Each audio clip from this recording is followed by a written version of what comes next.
Oi pessoal, aqui é Marcelo Serrano e esse é mais um episódio do podcast Itaú Views. Antes de começar, eu deixo sempre o convite para você que nos acompanha aqui no podcast seguir as nossas outras plataformas. A gente tem criado vários conteúdos complementares aos episódios para o Instagram e todos os relatórios aqui do Research da área macro ficam disponíveis no nosso canal do Telegram. Então, reforço sempre esse convite. No episódio de hoje a gente vai falar sobre um assunto que a audiência já havia pedido que a gente produzisse algum conteúdo, que é criptomoedas. Muito provavelmente quando esse episódio sair, o Bitcoin já vai ter batido a marca de $100 mil. E a ideia aqui desse episódio é falar um pouquinho sobre o cenário para cripto, falar um pouquinho dos avanços institucionais e regulatórios. A gente vai falar também sobre o mercado de tokenização de ativos, vamos falar sobre o case Brasil aqui com o Drex e vários outros assuntos relacionados ao tema. E para ajudar a gente com essa discussão, a gente conta com a presença do Guto Antunes, que é Head da área de Digital Assets aqui do Itaú. Guto, tudo bem? Bem-vindo. Obrigado, Marcelo. Obrigado, pessoal aí do Itaú Views. É um prazer estar aqui conversando sobre um assunto que eu gosto tanto, né? Ativos digitais, Bitcoin, Ether. É um prazer estar aqui podendo falar um pouco nesse momento de mercado. Bacana, e acho que vai ser a primeira de muitas participações, considerando a relevância e o tamanho que esse mercado vem chegando aqui, né? E acho que antes de a gente começar com os principais tópicos que eu citei na abertura, acho que seria legal dar um passo atrás e entender um pouco como está estruturada essa área de digital assets, enfim, que produtos e serviços o banco oferece, como é que funciona, esse portfólio do banco para ativos digitais. Bacana, Marcelo. Bom, Digital Assets é um projeto que o Itaú começou há aproximadamente 3 anos, né? Hoje a gente tem uma equipe, uma turma, como a gente chama aqui, de aproximadamente 70 pessoas trabalhando no projeto em uma estrutura cross. Então você tem a turma de tecnologia, a turma de produtos, negócios, jurídico, marketing, todo mundo nesse grupo de pessoas, né, que são apaixonados pelo tema e que desde então a gente vem desenvolvendo aqui frentes estratégicas que acompanharam a evolução do mercado. Hoje quais são? E é tudo muito dinâmico aqui, tá, Marcelo? Porque assim como o mercado digital, preço, etc., que a gente vai falar aqui, acontece de forma rápida, né, e dinâmica ao longo do tempo, Digital Assets também tem uma estratégia que acompanha esses movimentos de mercado. Hoje a gente tem 4 grandes frentes, tá? A primeira delas é a distribuição, em que você consegue já comprar Bitcoin e Ether através da nossa plataforma Ion. A gente vai falar um pouquinho mais disso. A outra é a custódia de ativos digitais. Então o Itaú foi o primeiro banco tradicional que decidiu por construir a sua própria custódia, né? Por quê? Porque a gente sempre entendeu que segurança e confiabilidade é algo que se nos terceiriza. Então foi o primeiro projeto que a gente investiu aqui de forma tempestiva para dar essa segurança para os nossos clientes. Tokenização, que é a terceira frente aqui, é algo que a gente olha com muito carinho, sabe que é o futuro do mercado, mas existem algumas questões de ritos, seja de emissão, de distribuição, que ainda estão em evolução e que a gente espera nos próximos 3 anos que estejam consolidadas. E a última, que a gente vai conversar um pouquinho mais aqui também, né, que a gente gosta bastante de conversar, é o projeto do Drex, junto ao Banco Central, que a primeira moeda, o CBDC, na Central Bank Digital Currency, moeda digital do Banco Central, desenvolvida, né, junto com os bancos, em que a gente está bem avançado aí em relação a outros países na questão de desenvolvimento nessa frente. Bacana. Acho que para a gente começar, queria relembrar o rally recente do Bitcoin, né? Acho que muita gente coloca isso exclusivamente na conta da eleição do Donald Trump enfim, fatores políticos justificando essa alta, mas a gente sabe que tem vários outros pontos, assim, acho que estruturais que justificam essa alta do Bitcoin e até nos passam uma projeção de que esse movimento deve seguir adiante. Como é que você colocaria os principais motivos aí que têm justificado essa alta e até onde isso deve chegar?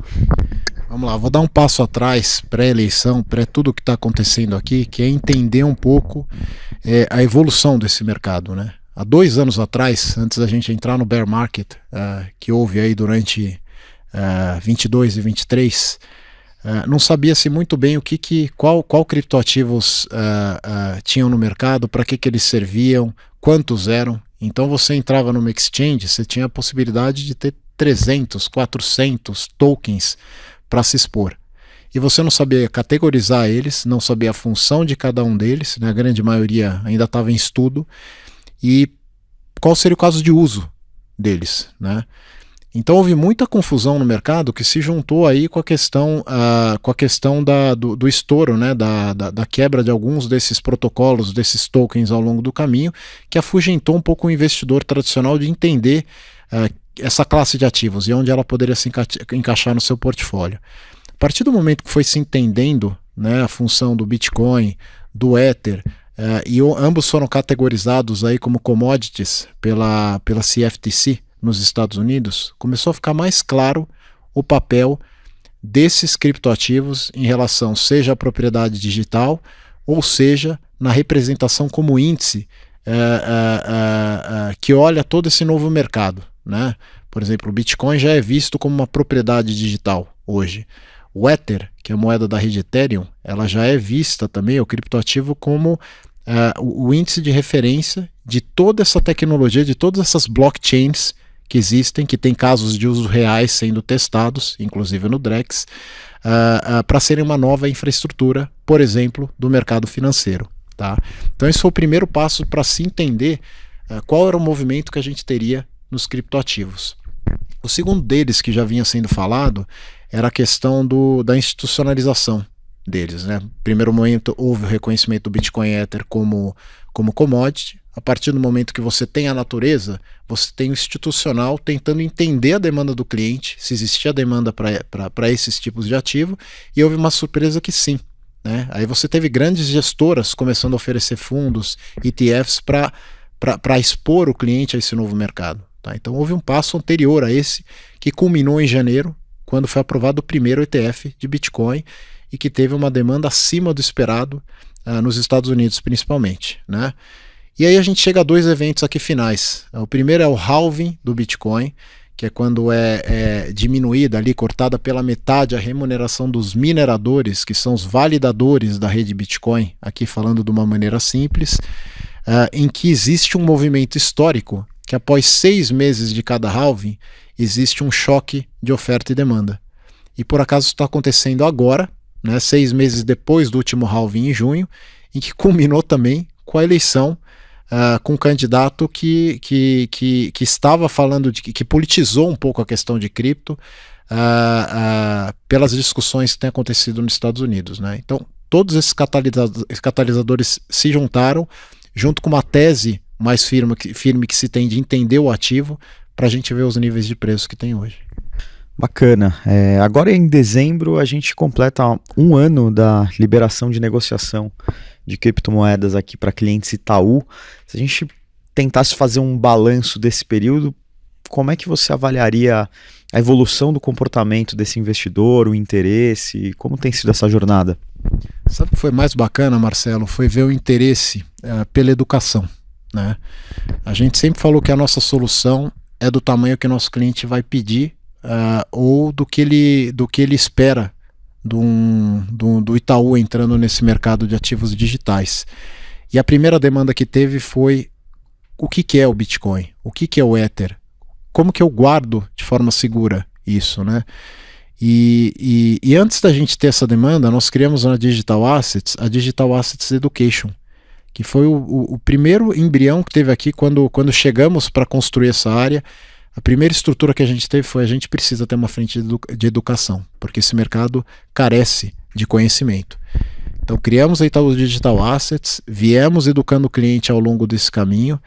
Hoje no Ion, que é a nossa plataforma que oferece a distribuição de criptoativos, a gente tem conteúdos constantes explicando volatilidade de mercado, o que são, quais os riscos que estão intrínsecos nesse mercado, né?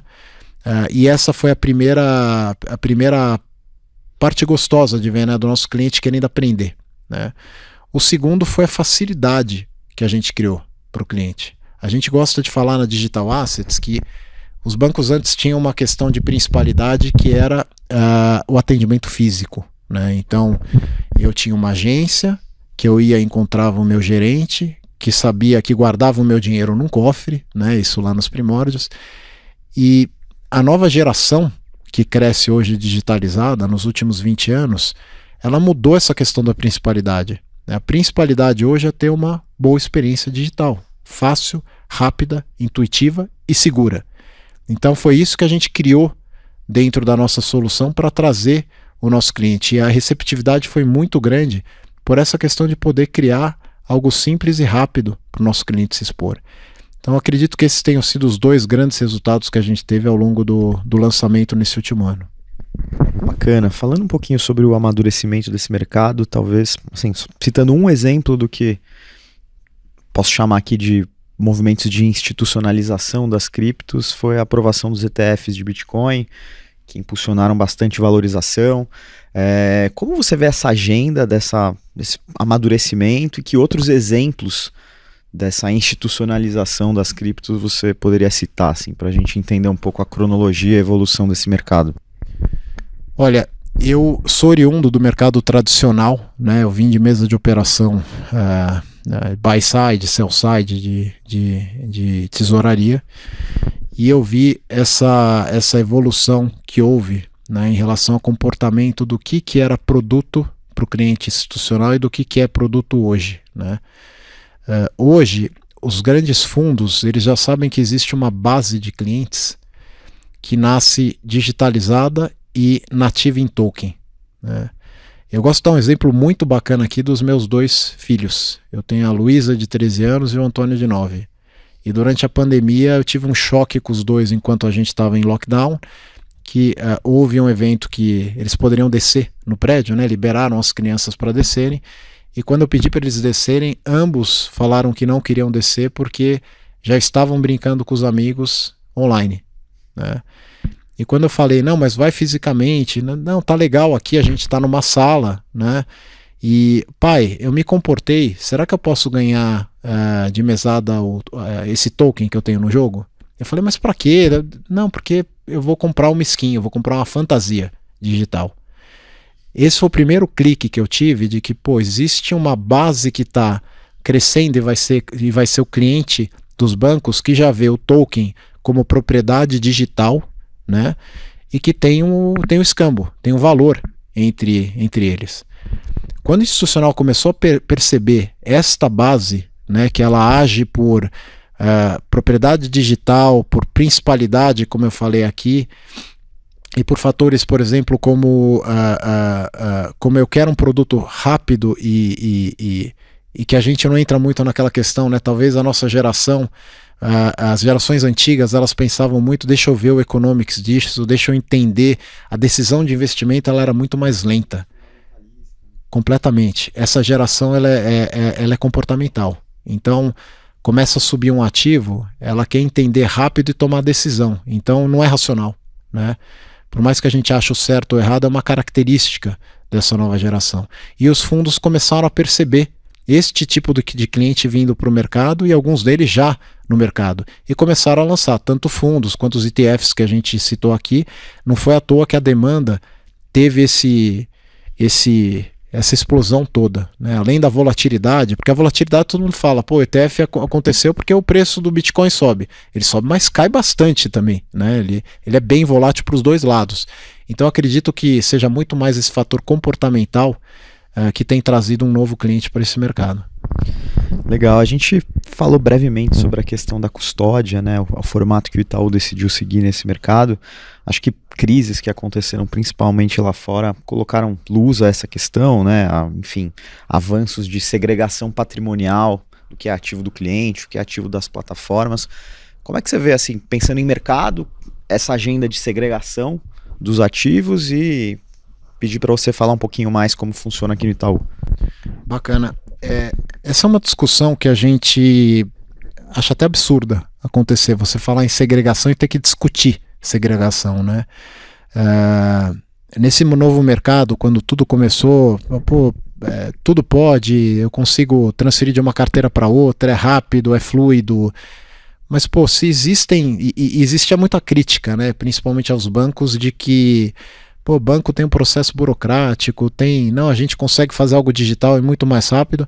E tinha uma frase que eu comentava já no mundo cripto, que era, se esses processos existem, né, há 100 anos até hoje, eles existem por um motivo, né? E esse motivo o mercado cripto tem que estudar e trazer, né, ter uma junção dos dois mundos, o digital e o tradicional. Então se falava muito naquele tempo nas finanças descentralizadas, DeFi, finanças centralizadas, bancos de um lado centralizando, mundo cripto descentralizando. E eu gostava sempre de falar no CeFi, no Hi-Fi, que é o Hybrid Finance, finanças híbridas, que é o melhor dos dois mundos, né? E a segregação, ela vem muito do que nós aprendemos, né, no mundo tradicional, aí no Itaú ao longo de 100 anos, né, que isso não é algo para ser discutido.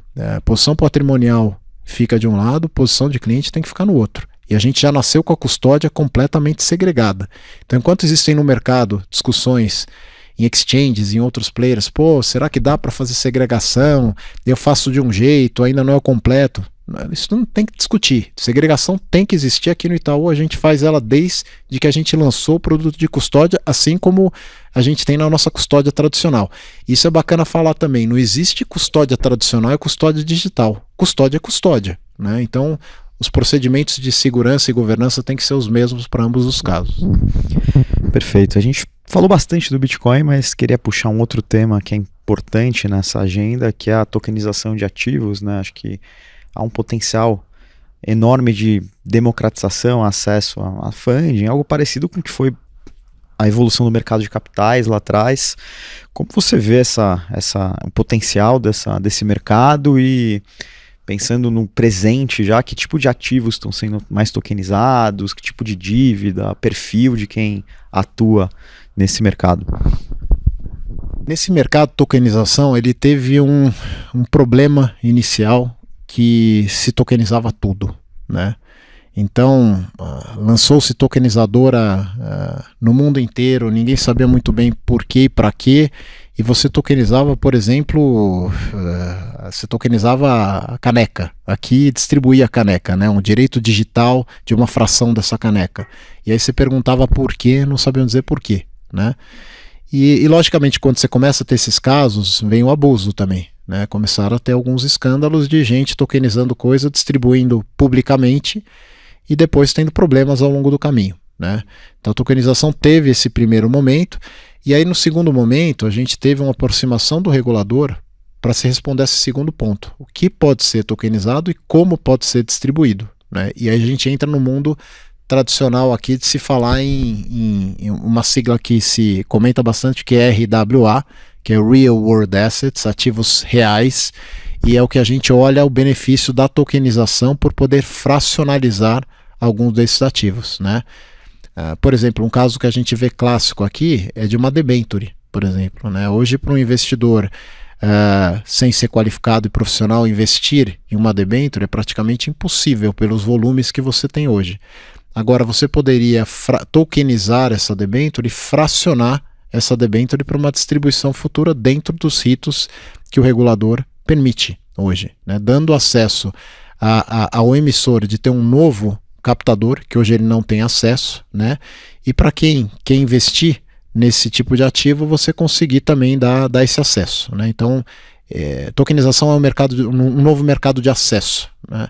Tem alguns projetos muito legais, inclusive, que o banco trabalha em parceria, que a gente olha a tokenização de ações, né? Então, empresas de médio, pequeno porte, que antes não conseguiam entrar no mercado de ações, hoje conseguem emitir através de sandbox junto à CVM, junto ao regulador, ações tokenizadas, né, em volumes menores do que é o rito tradicional, para poder fracionar e ter essa distribuição mais ampla, e você está também entrando dentro de um mercado digitalizado, vamos dizer assim.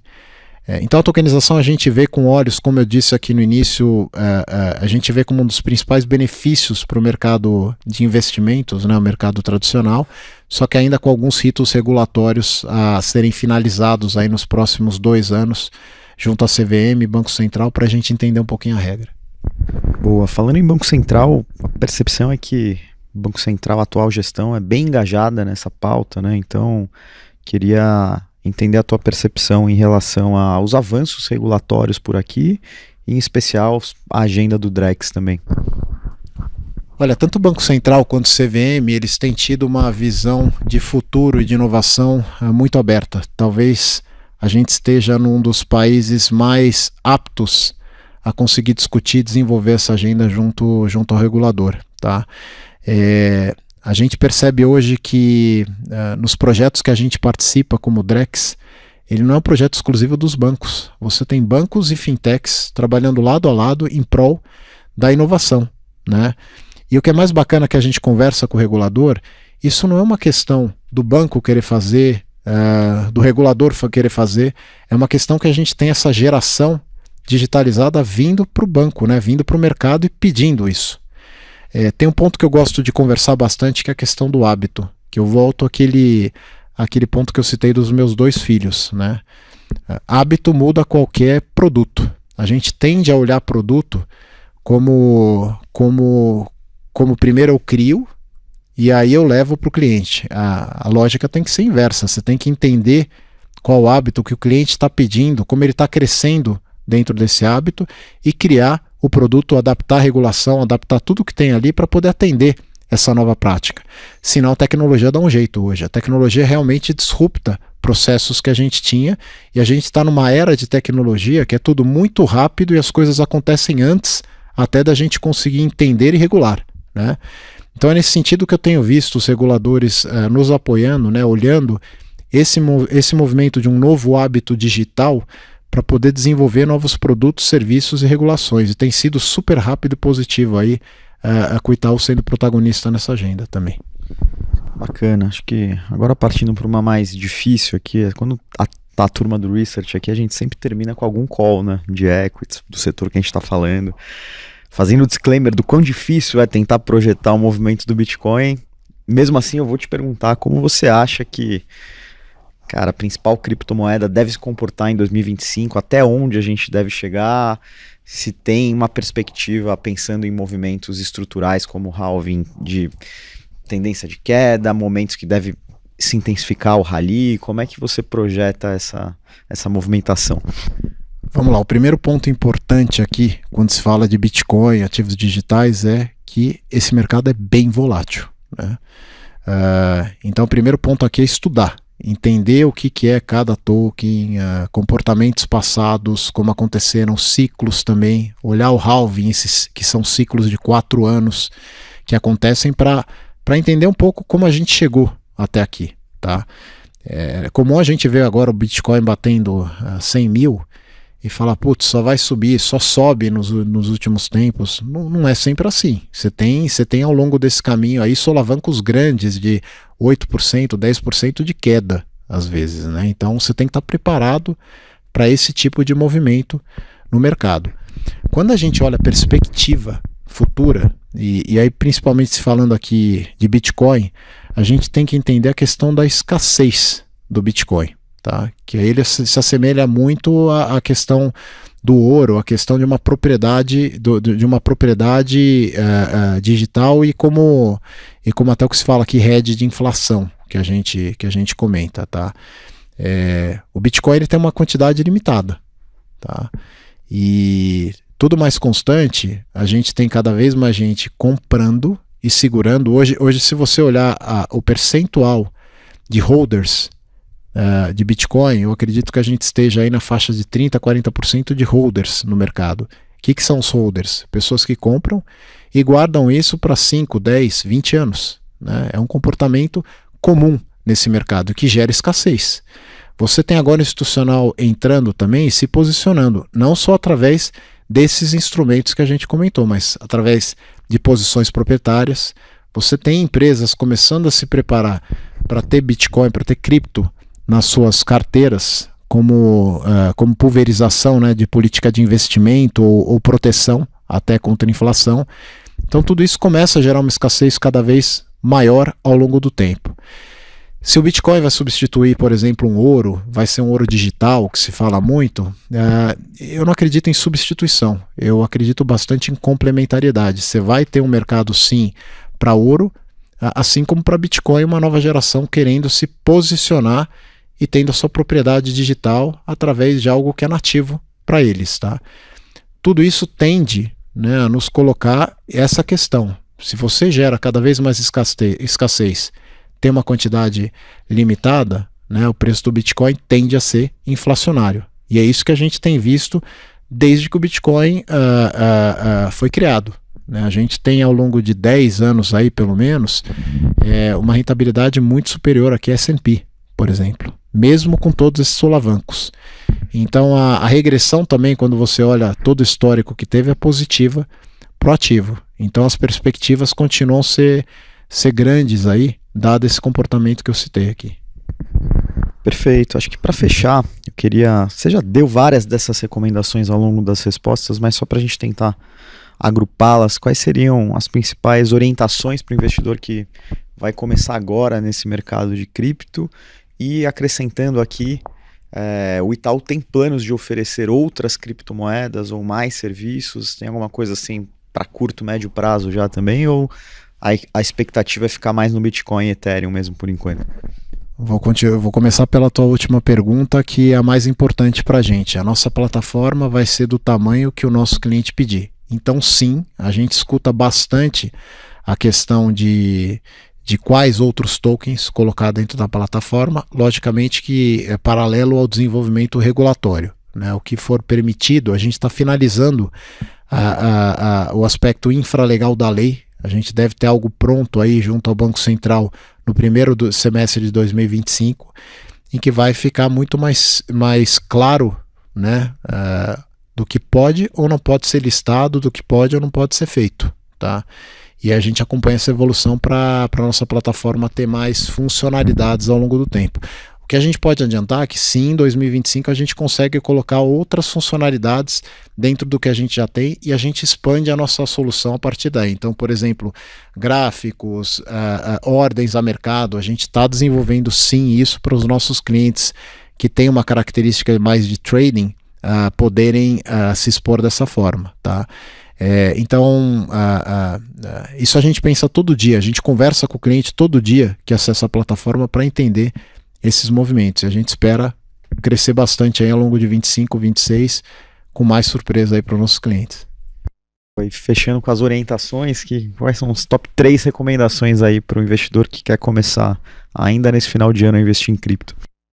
Primeiro, educação, não ir por esse movimento, simplesmente ouvir o amigo que falou, olhou que o preço subiu para 100 mil, só sobe, né? Procura acessar os conteúdos que a gente tem aqui no Itaú, entender um pouco os comportamentos do Bitcoin, do Ethereum, quais são os riscos que você tem, como que você pode se expor de forma fracionada, né? Pulverizando um pouco a sua carteira e colocando sim uma parte em ativos digitais, mas que não seja algo que agrida ali a sua posição. Né? E conversando bastante, acompanhando os conteúdos que a gente tem junto ao Ion, os eventos que a Digital Assets participa, aí mercado tem diversos que a gente está com o time de forma pulverizada, educando o cliente. Podem me acessar também, eu adoro conversar com o cliente, adoro falar um pouco sobre o que está acontecendo, o que a gente está fazendo aqui na Digital Assets.